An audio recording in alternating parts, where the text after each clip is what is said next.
untuk beban pembuktian nanti ada di pihak Jokowi. Karena Jokowi ini pelapor.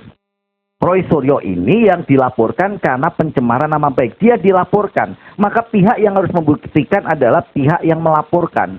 Hukum wajib akan ada di pihak Jokowi untuk menghadirkan pembuktian bahwa pantas bahwa ini ditersangkakan karena pencemaran nama baik. Dan kita tadi ngobrol, bahkan dia mengatakan seperti ini. Justru ini adalah bagian kekalahan dari Jokowi. Kenapa kekalahan dari Jokowi? Karena kalau Jokowi memang yakin dia punya ijazah asli, jelas ini akan dilakukan sejak dari awal karena itu akan membuat elektabilitas dia naik. Paham ya teman-teman ya? Tapi kenapa baru dilakukan sekarang? Karena sebenarnya memang dia tidak punya ijazah asli sehingga dia mencoba untuk mengulur-ngulur waktu dengan menggunakan alat aparat penegak hukum oknum-oknum kepolisian.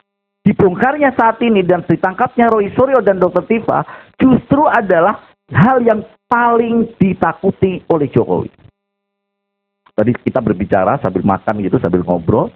Dan ternyata setelah kita berpikir, jadi dalam ilmu sospol teman-teman, kalau kalian pernah kuliah sospol itu ada 3 variabel dalam menentukan, 2 variabel dalam menentukan analisa, yaitu rasionalitas dan realitas. Ya, dan ternyata memang benar. Ya, memang benar. Apa yang saat ini dilakukan justru adalah hal yang paling dihindari Jokowi. Karena kalau tidak dihindari Jokowi, sudah pasti jauh-jauh hari Roy Suryo dan Dr. Tifa akan ditangkap. Paham nggak teman-teman? Nah inilah yang sebenarnya justru saat ini beban itu ada di pihak Jokowi. Karena dia harus datang, harus membuktikan sebagai saksi pelapor yang hukumnya dalam persidangan kita adalah wajib. Atau dalam bahasa hukumnya disebut sebagai direct examination. Direct examination itu adalah bagaimana sang pelapor ini wajib datang dan membuktikan tuduhannya. Ya, Bang Supri, mungkin kamu terlalu berat ya di Komal ini jadi nggak paham ngomong apa. Kalau biasa di Komal Rawa-Rawa, mohon untuk minggir di Komal Rawa-Rawa dulu. Karena Komal ini adalah Komal yang mencoba untuk menggali analisa secara rasionalitas. Jadi kalau biasa di Komal Rawa-Rawa pasti akan berat di sini. Dan saya memaklumi itu ya. Bang Supono, silakan. Selamat malam. Bang Supono. Oh ya, terima kasih. Oke, silakan. Ya, selamat malam. Selamat malam.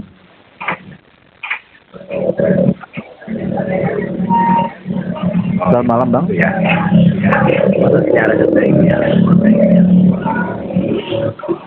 Abang bisa didengar dengan jelas suara saya? Bang Supono? Oh ya, Bang. Ya, Bang. Ya, silakan. Silakan waktu Anda. Ya, terima kasih, Bang. Siap.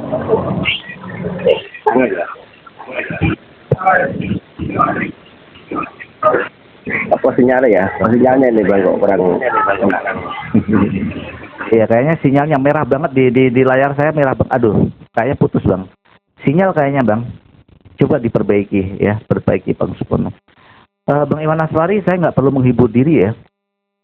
Karena saya yakin justru yang dilakukan oleh Dr. Tifa dan Roy Suryo adalah pilihan mereka. Kalau mereka ingin nyaman, mereka tidak mau terkena resiko untuk ditahan, pasti mereka akan menempuh cara yang dilakukan oleh Egy Sujana dan Rismon. Benar nggak teman-teman? Jadi salah kamu kalau menghibur diri. Karena apa yang terjadi saat ini pasti sudah dalam sebuah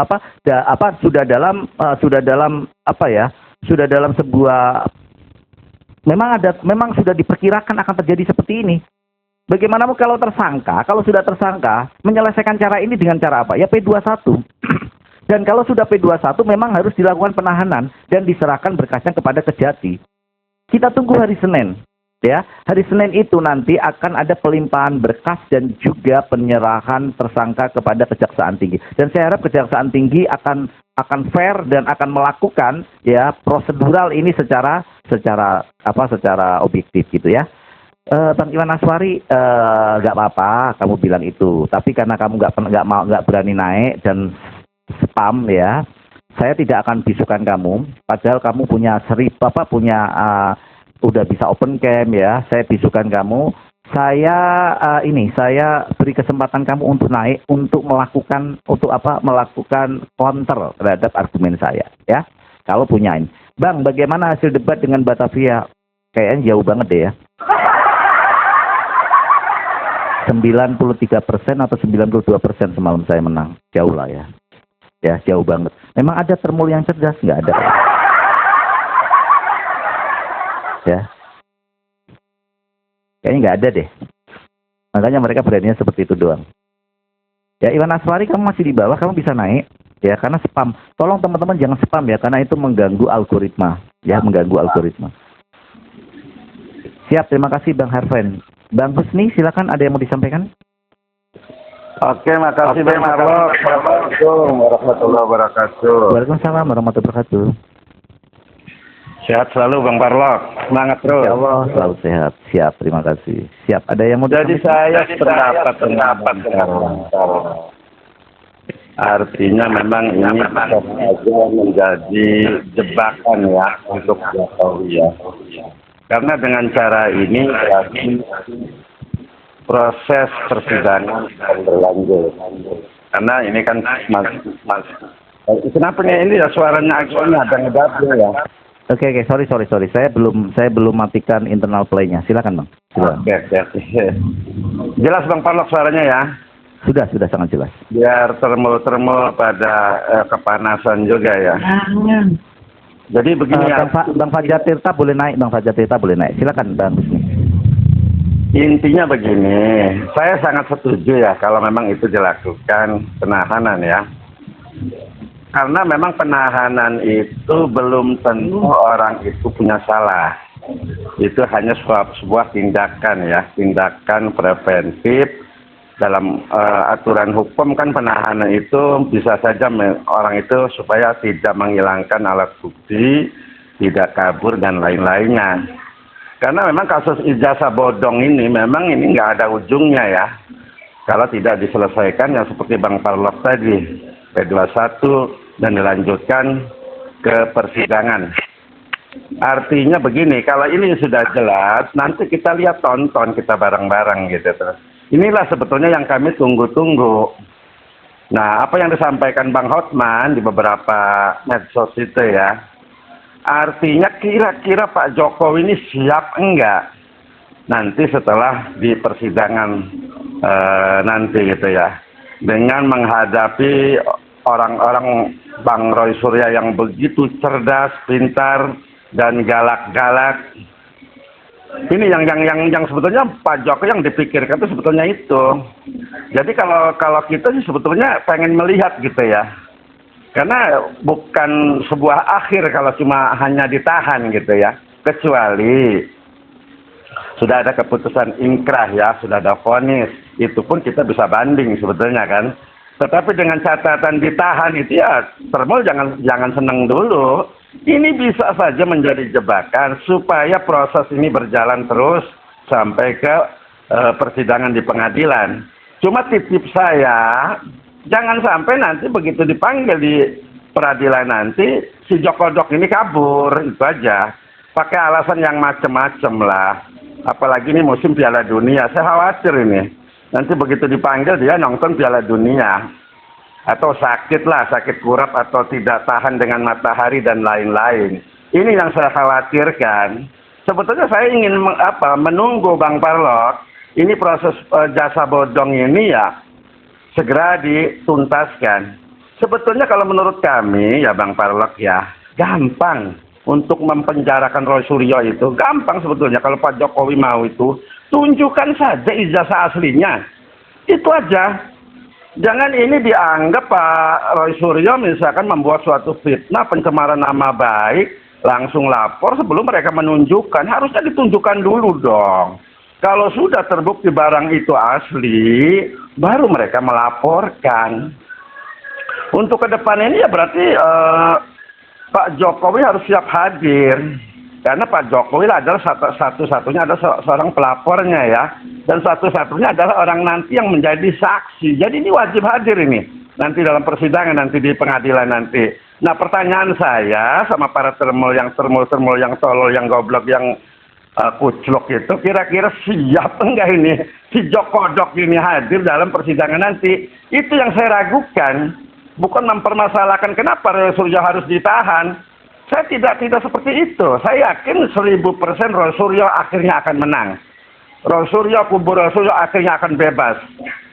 Cuma kita yang saya pertanyakan, Pak Jokowi ini kira-kira siap nggak datang dalam sidang nanti yang begitu ditonton oleh seluruh mata dunia, seluruh media diliput.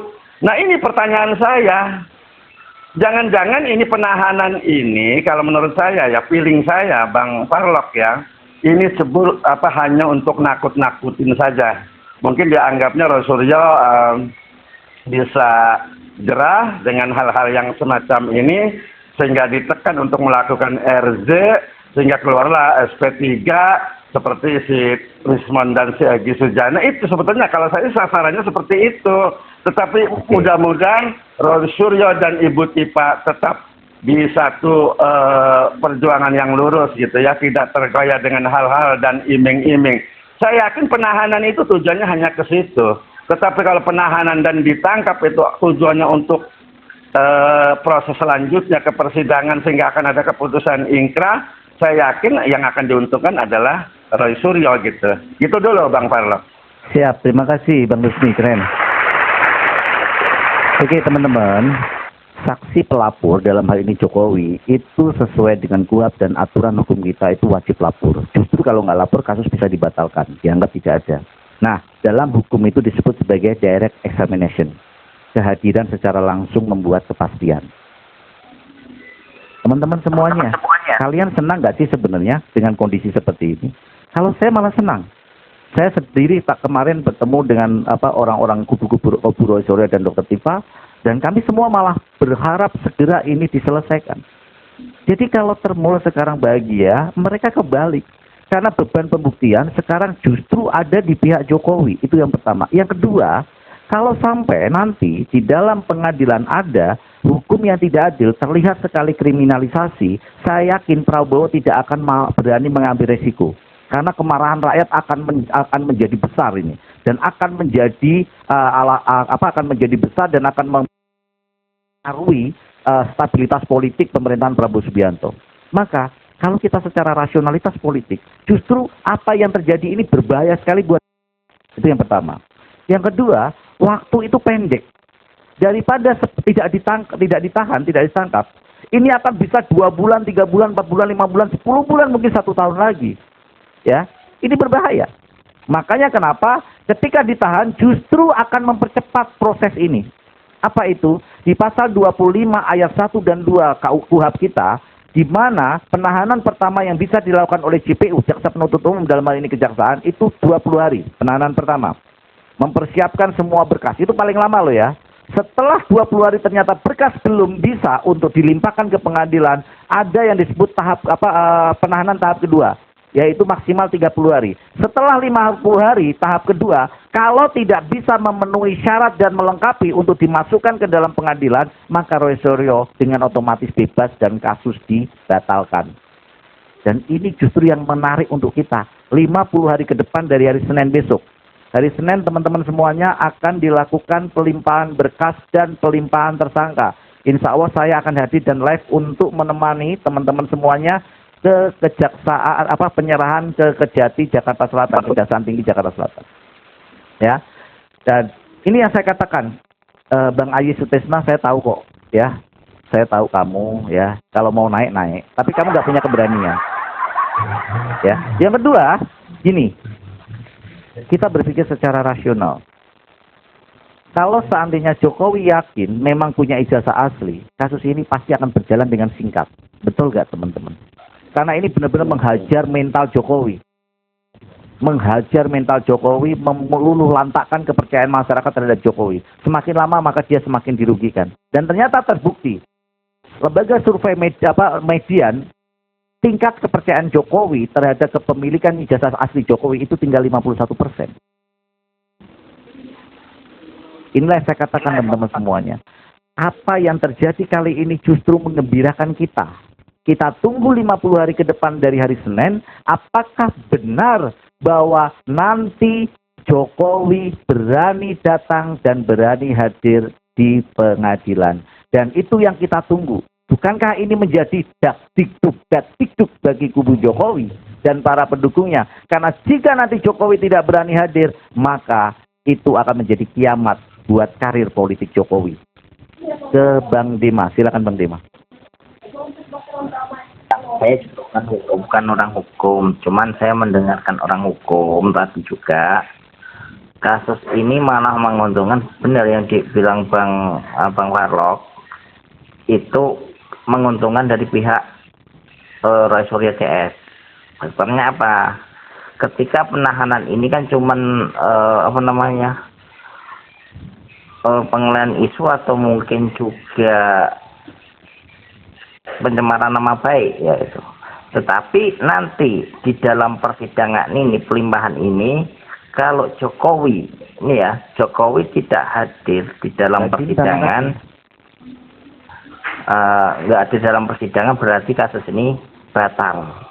Berarti kan udah terbukti, ya sudah terbukti kalau ijazah Jokowi ini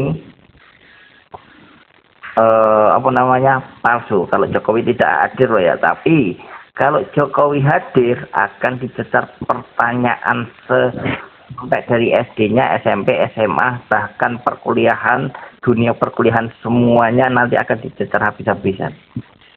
Inilah dakdikduknya dari kubu Termul ya. Pak Jokowi pun bingung kan. Cuman yang saya khawatirkan, apakah juga nanti seorang hakim ini yang masuk angin juga gitu loh. Seperti saya mengingat kasusnya Sambo ya Bang ya. Kasus Sambo itu kan 5 hakim, 2 orang hukuman mati, 3 orang hukuman seumur hidup. Itu mentok-mentoknya di situ. Sama juga nanti hakim bisa dimainkan juga, karena apa? Uang Jokowi banyak gitu loh. Pertanyaannya di situ. Jadi keadilan Jokowi itu nggak ada gitu. Kalau memang para penegak hukum di negara ini bisa dimainkan, jadi kepercayaan rakyat ke hukum ini udah nggak lagi gitu. Nggak ada adil lagi, keadilan sosial bagi seluruh rakyat Indonesia sudah nggak ada lagi. Hukum bisa dimainkan seperti itu. Jadi itu aja sih Bang. Jadi malah saya tunggu juga. Nanti kan dihadirkan dari saksi ahli dari berbagai negara juga. Itu Bang, monggo yang lain. Oke, siap. Terima kasih Bang Dema. Coba kita berpikir secara konstruk, berpikir secara waras. Jokowi akan hadir di pengadilan. Tidak ada yang menemani. Dia duduk sendirian, dikelilingi oleh kuasa hukum yang akan menghajar dia dengan pertanyaan-pertanyaan. Dengan tingkat kemampuan Jokowi seperti itu, ya, dia kira-kira mampu nggak melakukan jawaban-jawaban dengan benar. Nggak bisa sembarangan. Di dalam pengadilan setiap kata itu akan dicatat sebagai fakta persidangan. Contoh, Pak Jokowi bagaimana cara untuk membuat skripsi? Walaupun diajari, berbeda ketika di pengadilan. Ketika jawabnya pleguk, pasti akan dihajar dengan pertanyaan. Itu yang pertama. Yang kedua, dia akan ditanya, bagaimana proses Anda melakukan KKN? Itu akan dihajar. Apa kegiatan-kegiatan Anda? Dan nanti akan dicari pembukanya, dicatat dan dicari langsung ke ketoyan. Kayak apa juga. Jadi, teman-teman, justru kita bahagia. Ya, kita justru bahagia. Karena kalau Jokowi tidak hadir, maka jelas kasus ini akan dianggap tidak ada. Ya. Satria, kamu belajar dulu deh. Kamu belajar dulu. Saksi pelapor itu bukan ijazahnya saja, saksi pelapor namanya. Jadi bukan barang buktinya, tapi orangnya. Ini subjeknya, Satria peningin. Subjeknya. Ya, coba kamu cari dulu, belajar dulu hukum. Ya, saksi pelapor itu wajib hadir. Itu yang disebut sebagai direct examination, pembuktian secara langsung. Jadi pihak UGM sama pihak KPU harus dihadirkan juga nggak ini Bang? Kenapa? Kalau sepengetahuan pihak KPU sama pihak UGM harus dihadirkan juga nggak? dihadirkan karena nanti kan akan ada saksi-saksi pendamping. Kan itu nanti kan saksi barang bukti itu kan 709 itu kan 500 sekian itu kan milik UGM. Jadi UGM hadir, terus KPU hadir karena KPU itu ada 68 berkas kalau nggak salah dokumen. Terus ada saksi itu saksinya itu sekitar 150 kalau nggak salah saksinya. Ya, tapi tidak hadir semua, tapi pokok-pokoknya itu pasti akan dihadirkan yang berkaitan dengan barang bukti yang nanti akan diperiksa oleh hakim, ya. Dan inilah yang menarik di sini. Ini yang kita tunggu. Ya, teman-teman, ini yang kita tunggu. Justru disinilah kita bahagia karena akhirnya kita akan bisa melihat dan membuktikan apakah Jokowi bisa membuktikan tentang tuduhannya yang menyatakan pencemaran nama baik. Apa pencemaran nama baiknya, subjeknya? Apa objek pencemaran nama baiknya? Objeknya adalah ijazah. Maka pembuktiannya secara asas hukum yang disebut sebagai prejudicial haskell maka akan dihadirkan, ya. Oke, kita ke Bang Gusmun. Silakan Bang Gusmun. Ya, Assalamualaikum, Bang. Waalaikumsalam warahmatullahi wabarakatuh. Iya, Bang. Kalau saya melihat sudut pandang saya ya, karena saya juga bukan orang politik, banyak bicara bukan.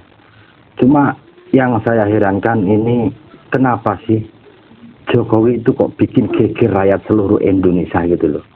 Kalau memang dia itu mempunyai ijazah palsu, sedangkan dia itu kan bapak negarawan, seharusnya segera ditunjukin. Bahkan banyak korban sekali yang dituntut lah, sementara ditahan lah, ini dan itulah.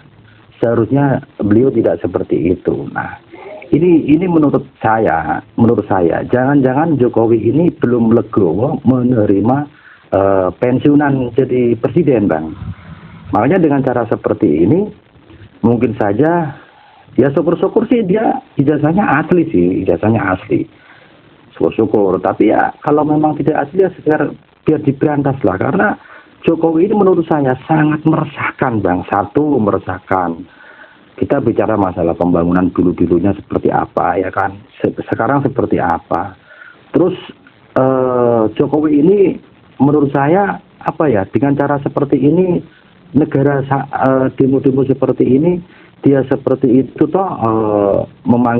melaporkan Rasulullah itu ditangkap ditahan, itu kan pengen menaikkan citranya menurut saya pribadi loh. Dengan dia itu, aduh Bang, kalau berita tentang Jokowi itu muak saya. Di timur ini saya pengen muntah pokoknya lah, karena saya bukan orang politik loh, tapi saya kelakuannya badek banget gitu loh. Kepengen junjung anaknya jadi naik partainya PSI tinggi kok dengan cara-cara seperti ini tuh maksudnya apa gitu loh. Tujuannya apa? Itu Bang menurut saya itu. Ini maaf ya, perlu diingat termol pendukung Jokowi yang di bawah ini, MBG itu bukan produknya Prabowo, produknya Jokowi gitu loh. MBG itu untuk apa? Senjatanya Jokowi untuk menaikkan Pilpres PSI. Itu seperti itu karena nantinya Pilpres ini bersentuhan dengan masyarakat di desa-desa. Dan karyawannya itu juga orang-orang seperti itu gitu loh. Jadi jangan salah, mudah-mudahan lah orang yang bodoh itu, ya saya sih bukannya orang pintar ya. Udahlah janganlah milik keluarga Jokowi. Saya orang Jawa Tengah, tapi saya orang di timur ini, di Maluku. Tapi saya tidak suka orang-orang ya mau bilang misalnya angkara murka sudah. Angkara murka dia Jokowi itu. Sudah gitu aja Bang ya. Oke, siap. Terima kasih Bang Gusmun. MJ Wiratama tadi sore ada yang nonton live saya. Orang tadi yang nonton 500-an juga di tadi sore. MJ Wiratama naik dan ketika diminta open cam yuk, nuduh saya banyak hutang, nuduh saya pengangguran. Parkir apa sih mobil di tempat kamu? Rumah kamu kayak apa? Dia lari. Ada yang nonton teman-teman? Dia ngaku, ya saya orang miskin, saya nggak punya apa-apa. Udah miskin, fitnah orang, sombong lagi. Goblok nggak? Udah miskin, suka fitnah, goblok lagi. Terus dia kabur. Yang percaya sama kamu siapa? Tuwek mekeklek, welek lagi. Oke, saya setuju dengan Pak De Gusmun ya. Ini bagian dari apa yang kita lakukan ya, teman-teman semuanya, yaitu bagaimana kita, dan saya merasa bahwa di dunia media sosial juga semakin banyak yang sadar kan. Semakin banyak yang sekarang mengetahui kok. Di Komal-Komal, semua rata-rata sekarang, ya, sekarang semua rata-rata itu tidak percaya ijazahnya Jokowi. Dan buat Pak Delikin tadi yang ngomong tentang, yang dicecar adalah Roy Suryo dan Tifa. Ini orang-orang goblok tapi sok pinter. Nanti lihat persidangan aja ya. Kita nggak perlu ngotot-ngototan seperti ini. Kita lihat di persidangan saja, ya. Kita lihat di persidangan saja, ya. Aktori incumbent Kobasio, semua pelapor itu pasti dia yang membuktikan, saksi itu hanya tersangka itu hanya duduk. Dia hanya membantah. Yang dicecar itu justru adalah pelapornya. Sejak kapan pelapor itu kok malah tidak Saya heran dengan kemampuan berpikirnya anak buah si Kurap ini benar-benar luar biasa. Ternyata yang paling menakutkan dari Jokowi itu bukan pemerintahnya saja, tetapi menularkan kegoblokan kepada para pendukungnya ini yang paling berbahaya. Lawang pihak polisi saja mengatakan kok, loh, buat apa 709 dokumen barang bukti itu kalau nanti tidak, barang bukti itu nanti diuji di pengadilan. Itu barang bukti itu bahan pertanyaan hakim kepada pelapor karena dia yang membuktikan. Kok goblok minta ampun, ya Allah, ya Allah. Tapi memang sih harus jadi goblok kalau untuk milih Jokowi. Itu sesuai. Luar biasa nih. Oke, kita ke Bang Ipung. Bang Ipung monggo. Ya, assalamualaikum. Saya ini tadi butuh punya. Kalau saya aja baru pulang. Saya baru pulang. BJW Ratama, kau ngaku menghina seduluran Nangku Farlo. Salah besar. Ini aja aku ditolak-tolak padahal aku nawarkan proyek. Kan bukan ngajar. Beliau itu, waduh, aku nawarkan proyek malah ditolak-tolak. Itu sekaya apa sih kau Wiratama? Gitu loh. Oke. Lupakan dia. Oke, lanjut. Close dia. Saya dengar kalau nggak salah ya, P21 itu sudah di akhir Mei, tanggal 31 kalau nggak salah. Ya, kalau salah mohon dikoreksi. Artinya di sini ditarik ke P21 itu masa berakhirnya kan 14 hari. Nah, kalau ditarik ke sini itu sudah 20 hari. Artinya sudah kadaluarsa dan artinya pula kalau ada penjemputan paksa Bung Roy Suryo dan Dr. Tifa itu cacat di mata hukum. Kalau saya yang berbicara dengan menganut bahwasanya batas akhir dari P21 adalah 14 hari. Tuh. Terus kenapa antara Mei sampai Juni ini dan baru sekarang adanya action dari kubu Jokowi merunut dan memberikan semua institusi yang ada di jajaran nanti di persidangan, mulai jaksa, mulai hakim, sampai panitera, mereka atur sedemikian rupa. Artinya apa? Apabila ini digelontorkan, barang ini jadi, ada walaupun dengan kekurangan Jokowi, ada skep-skep yang bisa menolong Jokowi di situ. Dan jangan lupa, mungkin mereka bisa mengatur dengan persidangan secara tertutup. Dengan artinya persidangan secara tertutup, kontrol dari emosional Jokowi tidak sedemikian ciut dengan persidangan secara terbuka. Itu satu. Jadi ada dua action di sini. Yang option yang kedua, yaitu tadi Jokowi tidak akan pernah hadir karena dia sudah merasa tidak mampu untuk menjawab dari pertanyaan penasihat hukum Bung Roy Suryo CS dan Dr. Tifa. Artinya di sini apa? Gugur demi hukum karena Jokowi tidak pernah hadir, dan itu yang terjadi pada kasus Dito dan siapa itu yang artis seks itu siapa, Dito dan siapa yang nggak tahu itu, lupa aku. Nah itulah Dito yang melaporkan, tetapi dia sendiri yang tidak hadir. Kalau sudah seperti itu, hukum sosial lah yang berbicara bahwasanya Jokowi adalah pembohong besar. Itu saja Kang Masku. Siap. Terima kasih Bang Ipung.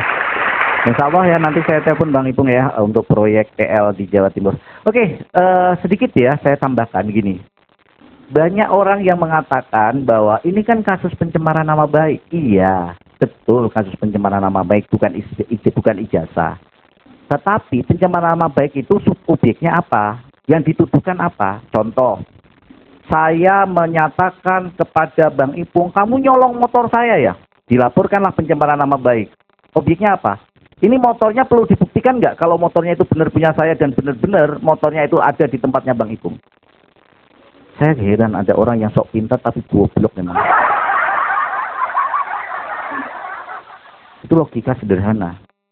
Nah, ada analisa yang menarik Bang Ipung, sebenarnya ini sudah saya analisa juga, bahwa di dalam Undang-Undang Nomor 1 Tahun 2021 Pasal 35 huruf C yang berkaitan dengan deponering.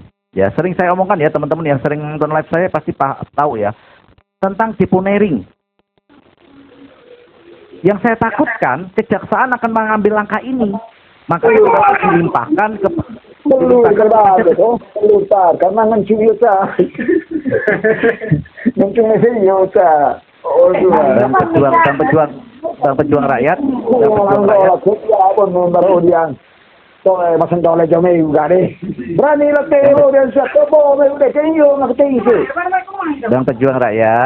Bang pejuang rakyat bisa di-mute.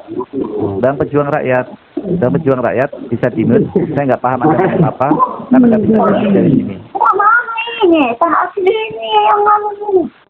Sarjana.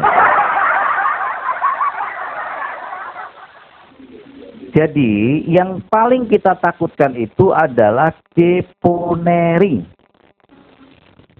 Kalau ini diambil, maka kasus ini dihentikan dan dianggap tidak ada karena mengganggu stabilitas umum. Itu ada di dalam Undang-Undang Nomor 1 Tahun 2021 Pasal 35 huruf C. Dan ini yang saya takutkan. Ini yang paling dikasih takutkan nanti kalau deponering ya, karena dianggap mengganggu kepentingan umum, stabilitas politik. Dan semoga ini tidak terjadi. Tapi yang paling menarik di sini adalah kejaksaan. Sikap kejaksaan sampai saat ini saya yakin masih bisa objektif. Apakah yang dilakukan oleh penyidik kepolisian kemarin ya, dengan cara meluapkan kemarahan? Kita tahulah yang melakukan penangkapan ini kan dengan penuh kemarahan karena desakan dari kejaksaan supaya ini segera diselesaikan. Kenapa? Karena laporan pengumuman P21 bahkan diumumkan polisi. Kejaksaan tidak pernah mengumumkan status P21 itu ya. Ini penuh dengan politik. Kasus Roy Suryo, kasus ijazah palsu Jokowi, ini penuh dengan politik. Dan kita bergembira.